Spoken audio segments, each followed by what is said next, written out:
네. 안녕하세요. 오늘 오후 설교를 맡은 윤찬영이라고 합니다. 잘 부탁드리겠습니다. 네. 네, 제가 오늘 준비한 설교는요, 보이듯이 걱정으로부터 벗어나는 법입니다. 여기 있으신 분들은 살면서 걱정 안 해보신 분이 계신가요? 네. 다행이네요. 죄송합니다. 부디 여러분들은 삶에 있어서 좋은 방침이 될 수 있도록 희망하면서 설교를 시작해 보도록 하겠습니다. 그래서 이왕이면 적으면 이제 앞으로 힘들 때 그 좋은 방침이 될 수 있길 되겠습니다. 네, 넘어가겠습니다. 왜 안 돼? 온 했어, 온 옆에? 네. 죄송합니다. 기계를. 네, 넘어갔습니다. 네, 여러분 먼저 걱정의 정의에 대해서 알아보겠습니다. 걱정의 정의는요, 걱정은 끈질긴 인지의 범주, 즉 과거나 미래의 부정적인 사건에 대해 지속적으로 생각하는 것을 의미합니다. 여러분은 먼저 걱정하면은 무엇이 생각나시나요? 그냥 뭐 앞날의 두려움? 아니면 뭐 예전에 있었던 뭐 되돌리고 싶은 뭐 흑역사 같은 게 생각나시나요? 미래네. 네. 아무튼 네, 여기 밑에 한번 남자와 여자를 보겠습니다. 네, 굉장히 좀 신나 보이죠? 그리고 옆에 있는 여자는 좀 걱정이 많아 보이고요. 여러분 만약 이 여자처럼 걱정이 지금 많은 상태인데 이 남자처럼 좀 눈치 없이 옆에서 이렇게 행복해하고 있으면 어떻게 좀 생각하시나요? 짜증나요? 그래서 예를 들어서 막 이렇게 신나 있으면 너 어떻게 이렇게 행복해? 이렇게 비결을 물어보시나요? 대부분 그렇지 않습니다. 다 아니죠. 이제 걱정이 없으면요, 어떻게 생각하면요, 걱정이 없어? 나도 저렇게 생각 없이 살고 싶다. 나도 참 걱정이 없어?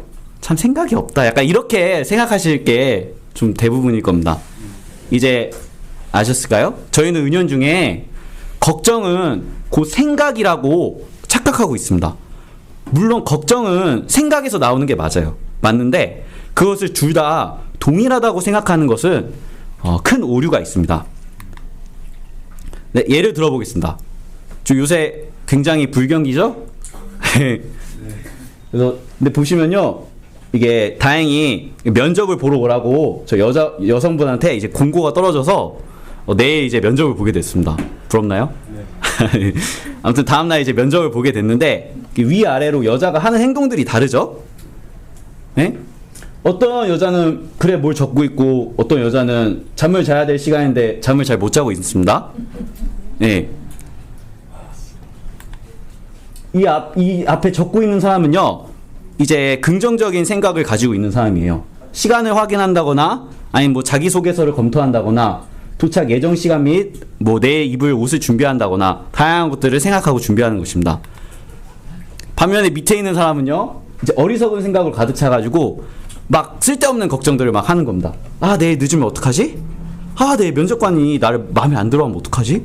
내 스펙이 너무 안 좋으면 어떡하지? 이렇게 말이죠.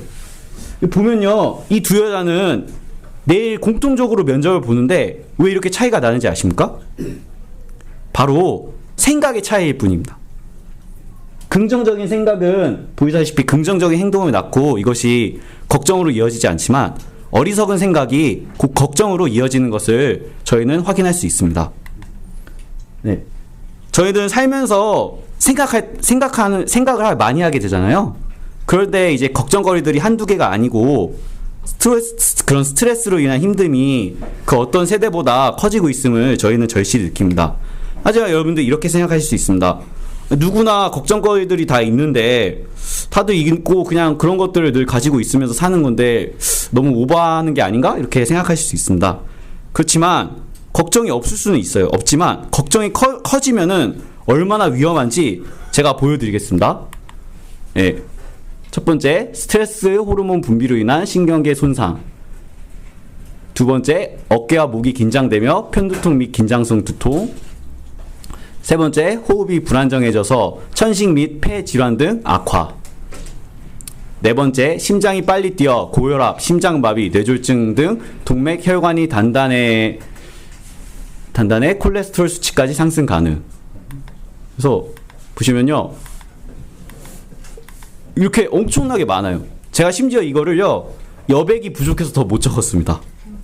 걱정이 커지면은 이렇게 엄청난 피해들이 오는 것들 다들 알고 있으셨나요? 네. 이게 또한 여기서 못 적은 것도 있지만 걱정으로 인한 불안 증세, 또한 피해 망상, 심지어 우울증까지 다양한 정신적 스트레스가 엄청나서 이런 것들을 겪는 현대인들이 엄청나게 많은 것들을 여러분 알고 계실 겁니다. 이처럼 저희는 걱정을 대수롭지 않게 생각하면서 걱정으로 인한 이런 2차 피해들이 오고 나서야 저희는 그제서야 부랴부랴 치료를 받습니다. 그런 원인들을 생각하지 않고요. 네, 그럼 제가 실생활에 정말로 또 진심으로 효과 있는 걱정을 이겨내는 3가지 방법들을 알려드리겠습니다. 오늘 말씀드린 것들을 꼭 적으셔서 걱정으로 힘들 때 기억하시면 좋을 것 같습니다. 네, 그럼 공개하겠습니다. 네, 분리하라. 2번째, 기도하라. 3번째 마지막은 감사하라입니다. 제가 지금 여러분들의 생각을 다 알고 있습니다.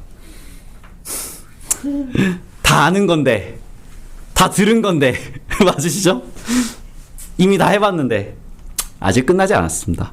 한번 하나하나 살펴보면서 이 3가지가 왜 가장 효과적인 방법인지 한번 천천히 살펴보겠습니다. 여러분들은요 그저 삶에 적용시키기만 하면 끝납니다. 간단하죠?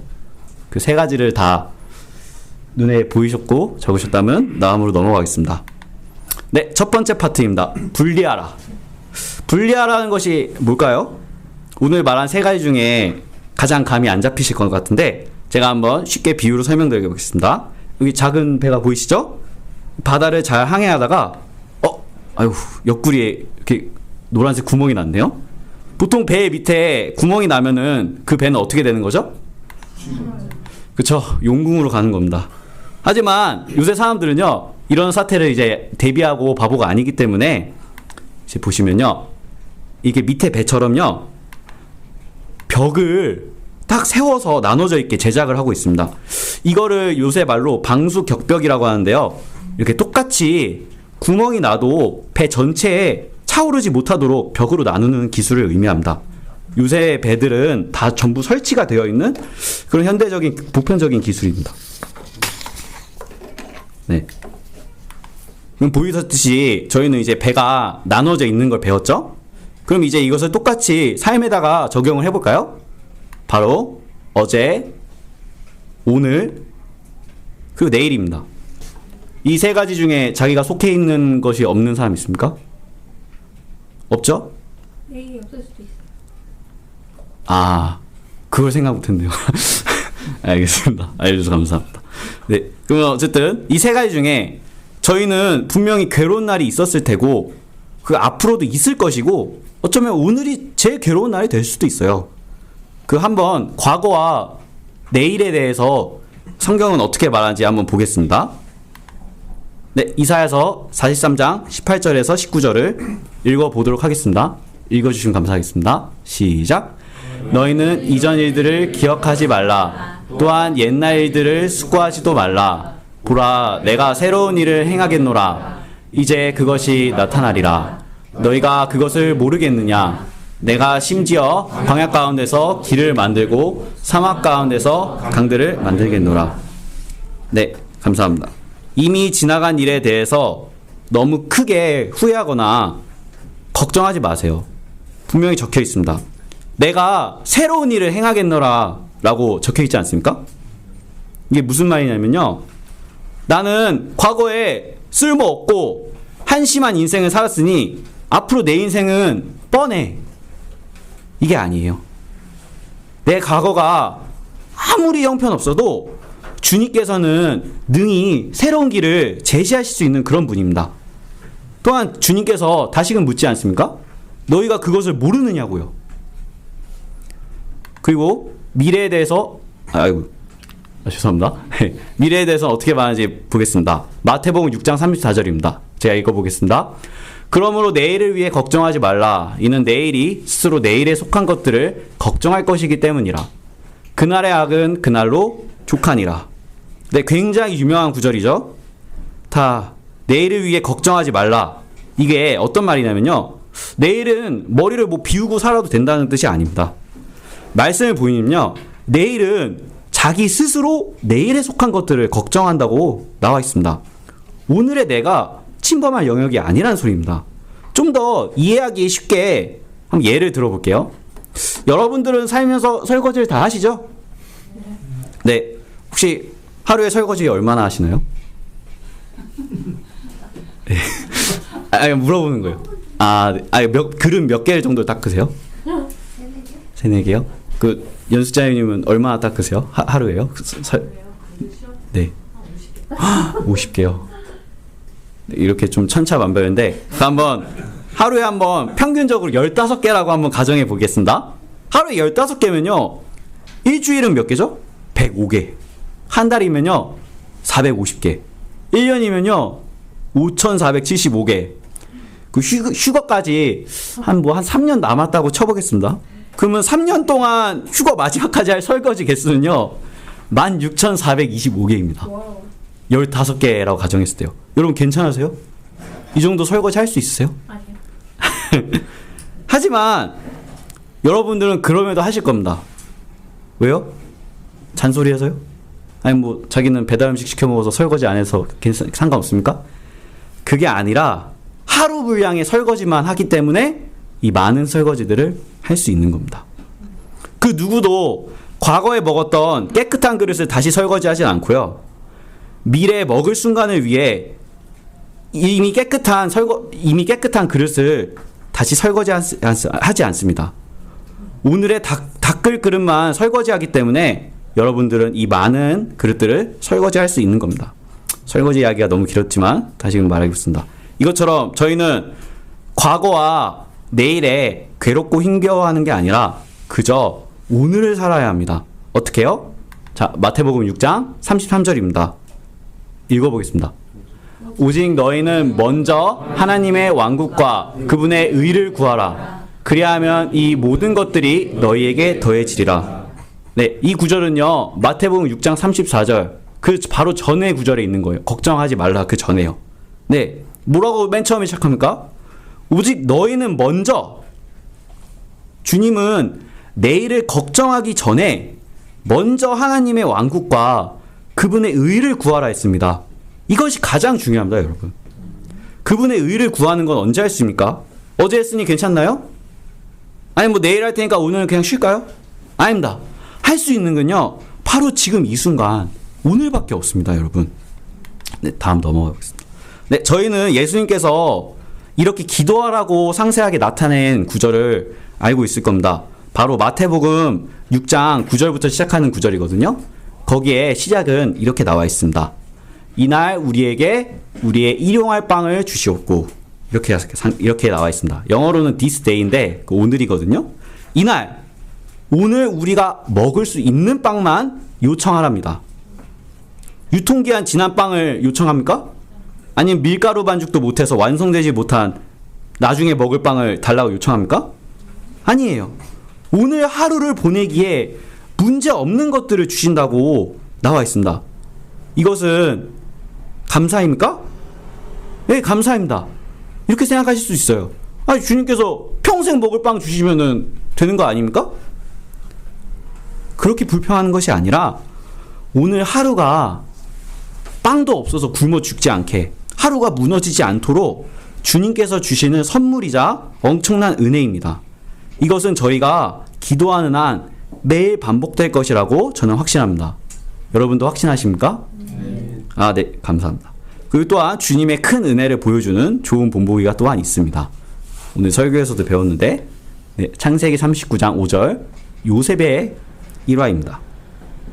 요셉은요, 무려 가족들에게 배신당하고 노예로 팔려왔는데 그 어린 나이에 집에 일까지 도맡아게 됐으니 얼마나 속이 상할까요? 요셉은 그렇지만 다행히도 묵묵하게 오늘 할 일들을 열심히 했습니다. 오늘 본인이 해야 할 최선의 일을 다했습니다. 그렇기에 주인도 요셉을 집안의 감독자로 삼았고, 오늘 배웠듯이 청직이요, 주님께서도 그 집안에 복을 내려주셨습니다. 요셉 한 명 때문에요. 요셉이 겪은 일들로 만약에 무너져 내리고 아무것도 하지 않은 채 그저 세상 한탄만 하면서 술만 마셨으면은 이런 구절이 적혀져 있을까요? 아닐 겁니다. 또한 이 구절 보겠습니다. 시편 118장 24절입니다. 제가 읽겠습니다. 이 날은 여호와께서 정하신 것이라. 이 날에 우리가 즐거워하고 기뻐하리로다. 제가 지금까지 앞에서 너무 힘든 구절들만 좀 보여드렸는데요. 오늘을 그저 힘겹게 열심히 살아야 된다? 그건 또 아닙니다. 시편에서 나와 있듯이 오늘 저희가 살아있는 것도 지금 이 시간을 보낼 수 있는 것 또한 주님께서 정해주셨기 때문에 이렇게 누리고 있는 거 아닙니까? 오늘을 주심에 감사해야 하고 즐거워하고 기뻐해야 합니다. 그러면 분명 주님께서 마음의 기쁨과 즐거움 또한 허락해 주실 겁니다. 우리가 오늘이 중요하다는 것을 알게 되었는데 그렇다면은 무엇을 따라가면서 기뻐해야 될까요? 바로 예수님입니다. 예수 그리스도는 어제나 오늘이나 영원토록 동일하시니라. 히브리서 말씀입니다. 오직 주님만이 어제나 오늘이나 영원토록 동일하신 분입니다. 돈이 영원하나요? 사람이 영원합니까? 인생의 정욕들이 영원합니까? 그렇지 않습니다. 오직 동일한 속성을 가지신 것은 주님 한 분밖에 없습니다. 이런 속성을 가지신 주님을 알기에 저희는 오늘을 살 수 있습니다. 네. 자, 그 다음입니다. 기도하라. 두 번째입니다. 기도의 중요성은 다들 알고 계실 겁니다. 그래서 빌립보서 4장 6, 7절 말씀도 굉장히 유명한 구절인데 제가 한번 읽어보겠습니다. 아무리 해도 염려로 가득 차지 말라. 다만 매사의 기도와 간구로 감사들을 드리면서 너희의 요청들이 하나님께 알려지게 하라. 그리하면 모든 지각을 초월하는 하나님의 평안이 그리스도 예수를 통하여 너희의 마음과 생각을 지키시리라. 네, 저희는요 매사에 그러니까 기쁘나 슬프나 기도와 간구로 감사들을 드리면서 기도해야 하는 것을 저희는 이미 알고 있습니다. 그렇죠? 여러분 생각해 보셨나요? 여기 제가 파란색으로 밑줄 친 거 보이시죠? 너희의 요청들이 하나님께 알려지게 하라. 알려지게 하라니요? 하나님께서는 솔직히 저희가 말을 안 해도 저희의 상태를 이미 알고 계시지 않을까요? 알고 계시죠? 바로 뒤에 나오지 않습니까? 모든 지각을 초월하는 하나님의 평안이라는데 저희는 주님의 자녀가 되었는데 굳이 기도를 해가지고 이렇게 일일이 저희의 문제점들을 밝힐 필요가 있을까요? 그냥 하나님께서 저희의 마음을 미리 아시고 알아서 그냥 바라는 것들을 들어주시면 되잖아요. 제가 이렇게 말을 하지만 기도를 해야 되는 중요성을 여러분들 모두가 알고 계시죠? 네. 그럼에도 저희는 주님께 기도를 해야 되는 것을 알고 있습니다. 한번 기도의 효과와 원리에 대해서 한번 보겠습니다. 1번입니다. 기도는요, 저희를 괴롭히는 문제를 말로 표현하게 됩니다. 이것은요, 굉장히 중요한 원리입니다.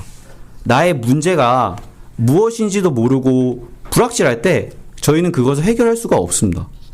설사 해결할 수 있다 해도 굉장히 어려울 될 거예요. 그렇지만 나의 문제가 무엇인지 이제 기도를 통해서 원한과 문제를 말할 때 그것은 저희의 생각들을 정리를 할 수 있게 해줍니다. 또한 다른 성도들이 그것을 들을 수 있고 그에 대해서 이제 좋은 어떤 조언들을 해줄 수도 있고요. 네. 자, 그리고 두 번째입니다. 또한 기도는요, 저희 혼자 짐을 지는 것이 아니라 그것들을 하나님께 맡기는 겁니다. 여러분들은 친한 친구랑 만나서 카페에 가서 이야기하면 어떻습니까? 편하죠? 네. 그것은 당연한 거예요. 편한 건 고사하고 마음의 위로 또한 될 것입니다. 인간은 누구나 본인의 고통과 아픔, 상처를 다른 사람에게 말함으로써 위로와 치유를 얻습니다. 혼자 짐을 지는 것이 아니기 때문입니다. 근데 만약에 그것을 하나님께 구함으로써 주님께 아예 짐을 맡길 수 있으면은 저희의 짐은 얼마나 가벼워질까요? 그렇겠죠? 마지막 세 번째입니다. 기도는 행동이라는 적극적인 원리를 실천하게 만듭니다. 물론 이제 기도는 길 가다가면서 할 수도 있는데 옆에 이렇게 남자 이렇게 보이시죠? 이런 기도를 말하는 겁니다. 저희가 기도는요, 먼저 행동으로 실천하게 됩니다. 먼저 몸을 움직여서 경건한 자세를 취할 것이고요. 그 다음에 눈을 감고 손을 모으며 말하게 됩니다. 이것은요, 저희가 무기력하게 침대에 누워서 한 손에 스마트폰 보면서 대충 중얼거릴 수 있습니까? 이런 기도를 할 때요? 그럴 수 없습니다. 기도는 결코 가벼운 행위가 아닙니다. 저희가 스스로 경건함과 자세를 다잡고 주님께 다가가는 것은 주님의 위엄을 인정하면서도 낮아지는 것입니다. 네. 주님은 저희의 마음의 상태와 어려움을 아시지만 그럼에도 저희는 기도로 나아가야 합니다. 또한 사람이라면은 기도하지 말라고 해도 기도를 스스로 할 때가 있습니다. 여기 사진 보이시죠? 영어로 해석하면요, 참호 속에 무신론자는 없다라는 서양의 격언입니다. 군대에서는요, 싸우는 게 가장 중요하지 않습니까? 전투력이 가장 우선시 돼야 되는데 왜 군중 장교가 존재하는지 생각해 보신 적 있나요? 바로 전쟁은요, 늘 죽음의 위기 가운데 있고요. 인간이라면 고난의 때일수록 신을 찾는 경우가 매우 큽니다. 참혹한 전장에서 종교는 죽음을 뛰어넘는 위대한 힘을 발휘합니다. 그렇기에 이 세상에 속한 대부분의 군대는요, 군중 장교가 존재합니다. 이렇듯 세상의 군인뿐만 아니라 저희들도 평소에 잘 기도를 하지 않다가도 힘들거나 괴로운 상황이 닥치면요, 시키지 않아도 자동적으로 기도가 나옵니다. 그것은 바로 인간의 본성입니다. 당연하죠. 저희는 이렇게 저희의 삶이 힘들 때만 기도를 해야 합니까? 그럼요? 성경은요, 그렇지 않습니다. 골로새 4장 2절 말씀입니다. 기도를 계속하라. 그리고 감사들을 드림으로 기도에 깨어 있으라. 네, 성경은요, 기도를 계속하라고 말씀해 주십니다. 왜 저희는 기도를 계속해야 할까요? 그리고 또 깨어 있으라는 것이 도대체 무엇일까요? 네, 말씀들을 보겠습니다. 마태복음, 마가복음, 누가복음 9절인데요. 모두 동일한 상황에서 예수님께서 제자들에게 하신 말씀입니다. 저에게 공통점이 있죠? 무엇인가요? 시험에 들죠. 네, 맞습니다. 바로 시험에 들지 않기 위해 기도하라는 겁니다. 이 말은요, 거꾸로 말하자면요, 기도를 하지 않으면 여러분이나 저나 반드시 시험에 든다는 무시무시한 반증입니다. 항상 기도하고 있는 자를 사탄이 어떻게 공격할 수 있을까요? 굉장히 그 기도하고 있는 사람을 무너뜨리는 것은 쉽지 않을 겁니다. 또한 시험에 들지 않도록 이외에도 마태복음과 마가복음에 공통적인 말이 있습니다. 찾으셨나요? 네, 맞습니다. 육신이 약하도다. 이게 무슨 말인가요? 저희는 몸이 피곤하고 참 괴로우면요, 주님을 더욱 찾고 성경을 피나요? 아쉽게도 그렇지 못합니다. 몸이 피곤하면 빨리 집에 가서 침대에 누워서 자고 싶고요. 오늘 회사 일이 고달팠으면 수요예배 대신에 집이 더 끌립니다. 기분이 좋지 않으면 기도 대신에 유튜브나 아니면 맛있는 야식으로 달래고 싶을 것입니다. 이러한 어쩔 수 없는 인간의 본성을 주님께서 아시기에 사도들에게 이런 말을 하신 것입니다. 그렇기에 저희는요, 누가복음 18장 1절 9절입니다. 한번 같이 읽어보도록 하겠습니다.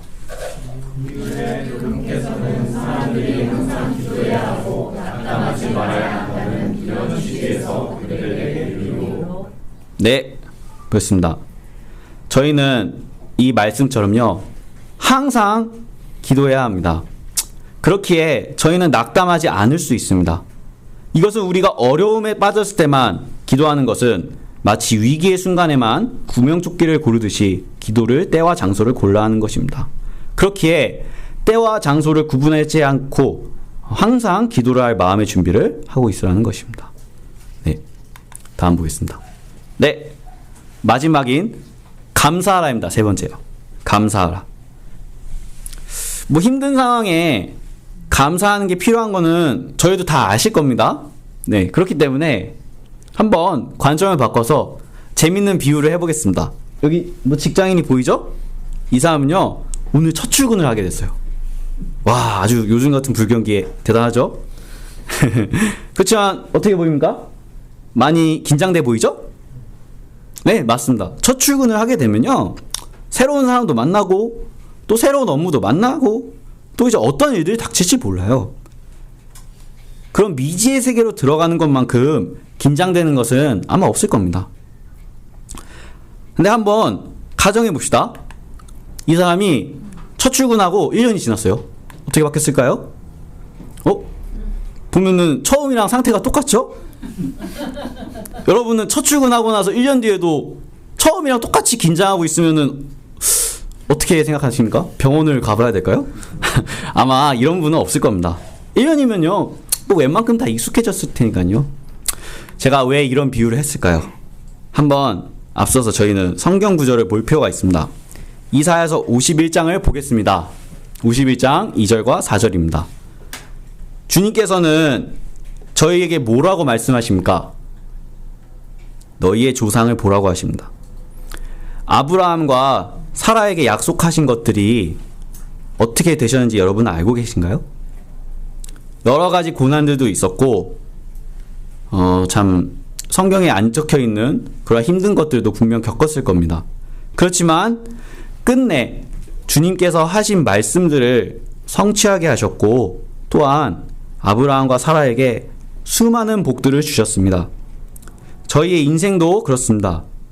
저희는 지금까지 살아오면서 정말 수없이 많은 고통, 고난, 그리고 아픔들을 겪었을 것입니다. 그리고 앞으로도 분명히 더 겪을 것입니다. 그렇지만 그러한 고통들 속에서 주님께서 어떠한 방법으로든 위로와 해결, 또한 말로 표현 못할 복들을 분명히 주셨을 거라고 믿습니다. 여러분도 그렇다고 믿으시나요? 네, 아멘입니다. 그렇다면 묻겠습니다. 주님께서 지금까지 저희의 아픈 상처들과 고난들을 치유하시고 어루만져 주셨다면 앞으로도 그래 주실 것이라고 믿습니까? 네, 맞습니다. 믿으셔야 합니다. 못 믿으시나요?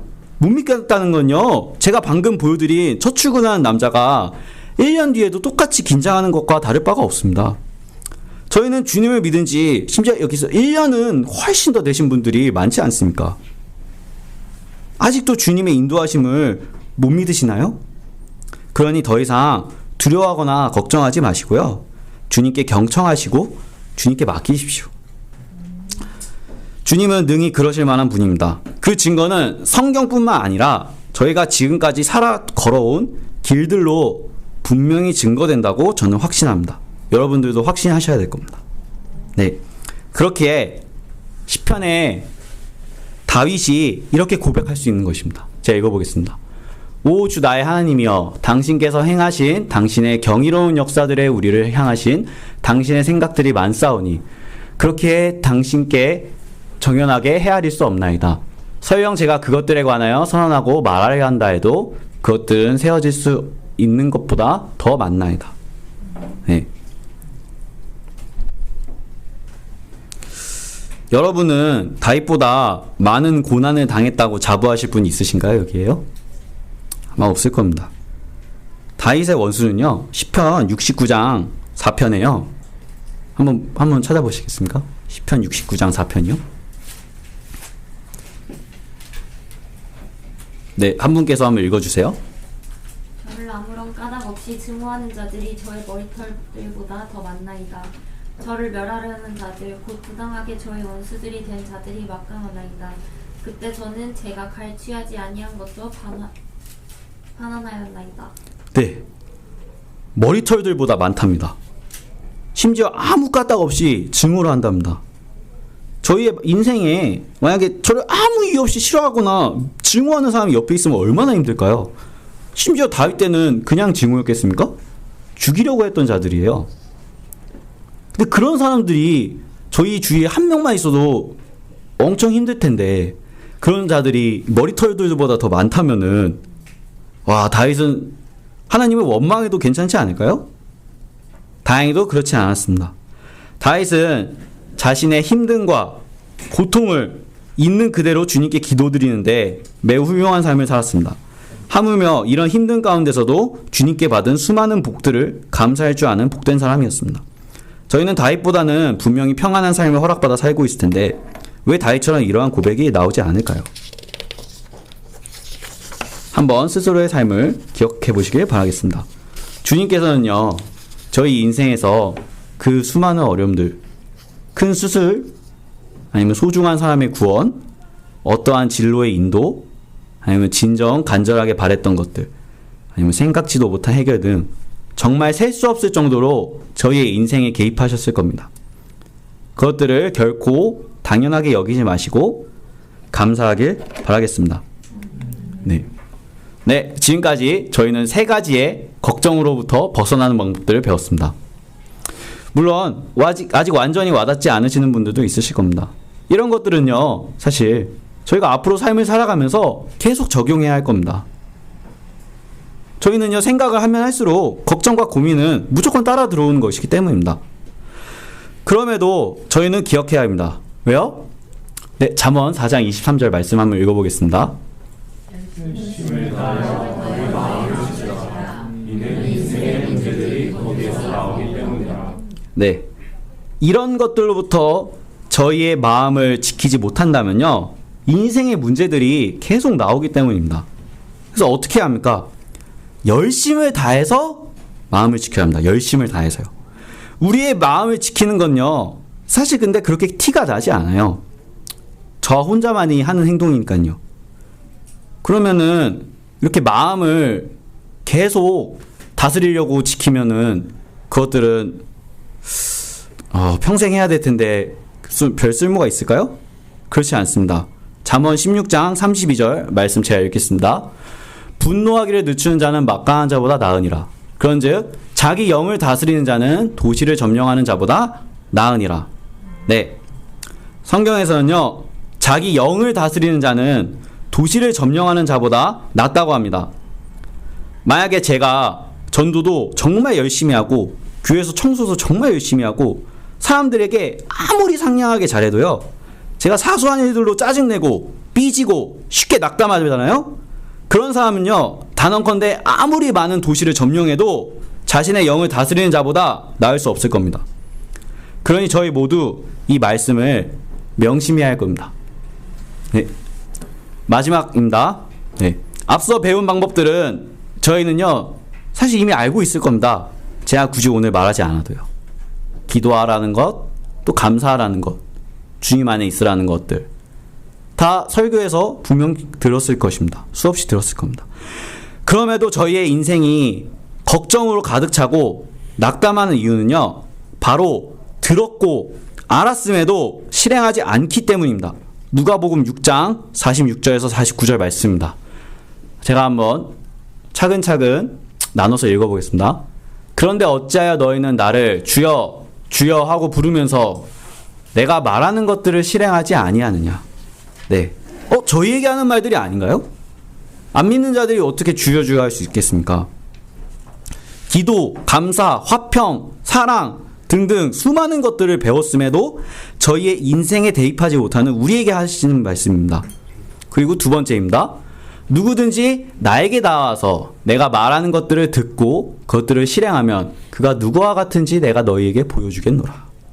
네, 누구든지 누구에게 가야 합니까? 누구에게 가야 합니까? 네, 맞습니다. 나에게 다가와야 됩니다. 나가 누굽니까? 하나님, 예수님입니다. 저희는요, 가끔씩 엉뚱한 사람들에게 다가가지 않습니까? 뭐 세상의 전문가인 뭐 오은영 박사님? 아니면 뭐 친한 세상 친구? 뭐 세상 친구랑 술 한잔 하면서 인생의 문제들을 말하면 해결될까요? 아닙니다. 아니면 아예 아무에게도 다가가지 않고 주님께도 구하지 않고 또 아무에게도 말하지 않고 그냥 혼자서 방 안에서 끙끙 앓고 있습니까? 그러지 마십시오. 저희는 오직 주님께만 나아가야만 합니다.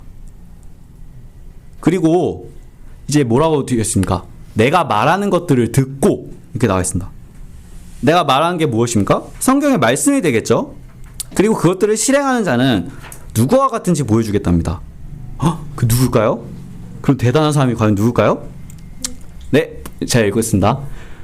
그는 집을 건축하되 땅을 깊이 파서 반석 위에 기초를 놓은 사람과 같으니라. 네, 그 대단한 사람은요, 바로 집을 건축하지만 땅을 깊이 파서 반석 위에 기초를 놓은 사람과 같다고 했습니다. 여기서 반석은 그리스도시며 주님을 기반으로 기초를 놓은 사람을 예수님께서는 엄청나게 높게 평가하신다는 것을 알 수 있습니다. 반석 위에 기초를 쌓은 사람은요, 그 집에 큰 홍수가 들이닥쳐도 결코 무너지지 않습니다. 심지어 흔들 수조차 없다고 하시니 와, 정말 대단한 반석이 아닐 수가 없습니다. 네, 그 다음에 이제 반대의 경우도 보이십니다. 읽어보겠습니다. 그러나 듣고 실행하지 아니하는 자는 아무런 기초 없이 땅 위에 집을 건축한 사람과 같으니라. 네. 듣고 실행하지 않는 자는 아무런 기초 없이 땅 위에 집을 건축한 사람과 같다고 했습니다. 이 말은요, 여러 가지 의미를 저희에게 시사해 주는데, 그게 뭐냐면요, 실행하지 않지만 듣긴 들어서 집을 남들이 보기에는 그럴듯하게 지을 수 있다는 말입니다. 기초를 전혀 신경 쓰지 않기 때문에 어쩌면 예수님께서 칭찬한 기초를 놓느라 집이 건축되는데 시간에 오래 들리는 사람보다 집이 더 빨리 건축되겠죠? 어쩌면 또 더 크고 되게 화려하게 지을 수도 있을 것입니다. 저희는요, 이런 눈에 보이는 집에 결탄코 현혹되면 안 될 것입니다. 기초를 놓는 일은 어디서 하나요? 하늘로 솟아가나요? 기초를 놓는 게요?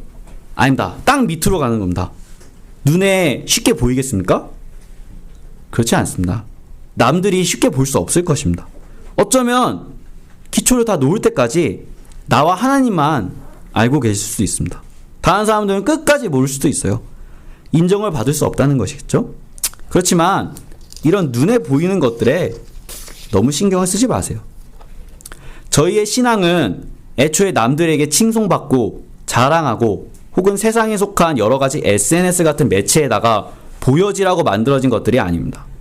그저 골방에서 혼자 기도하는 것처럼 저희는 어떻게 하면 눈에 보이는 집을 자랑하고 지을지 걱정하는 것이 아니라요, 다른 사람들이 설사 몰라주어도 기초를 놓는 데 집중하는 것이 가장 주님께서 칭찬하실 만한 행동입니다. 믿으시나요? 네. 그리고 이런 눈에 보이는 것들을 집착한 결과에 대해서 말씀드리겠습니다. 마지막 한번 같이 읽어보겠습니다. 그 집을 거슬러 물살이 격렬하게 부딪혔을 때 그것은 즉시 무너졌느니라. 그런즉 그 집의 파괴됨이 심히 컸느니라. 네. 저는요, 요 근래 읽었던 구절 중에 이거 가장 두려운 구절이었습니다.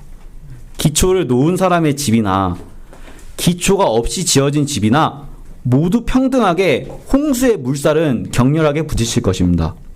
그 물살은 어떠한 고난의 형태가 될 수도 있고요, 슬픔이나 상실 혹은 분노케 할 만한 일일 수도 있습니다. 보시면은 기초 없이 지어진 집에 최후가 나오죠. 즉시 무너졌다고요. 집을 저희가 보수할 시간도 없어요. 그냥 무너지는 겁니다. 바로요. 또한 집이 무너졌을 때 주님께서 다시 지어주시거나 피해를 보상해준다는 그런 구절은 저희는 찾아볼 수 없습니다. 기초 없이 날림 공사를 해서 남들 눈에 보이는 집을 짓는데 급급한 자들은 이 구절처럼 무너져 버릴 것입니다. 정말 무서운 구절이지 않습니까? 저희들은 기초를 놓는데 정말 크게 힘을 써야 할 것입니다. 그 기반은 물론 반석이신 그리스도를 기반으로 해야 될 것이고요. 이렇게 긴 설교 잘 들어주셔서 감사하시고 이상으로 마치겠습니다. 감사합니다. 네.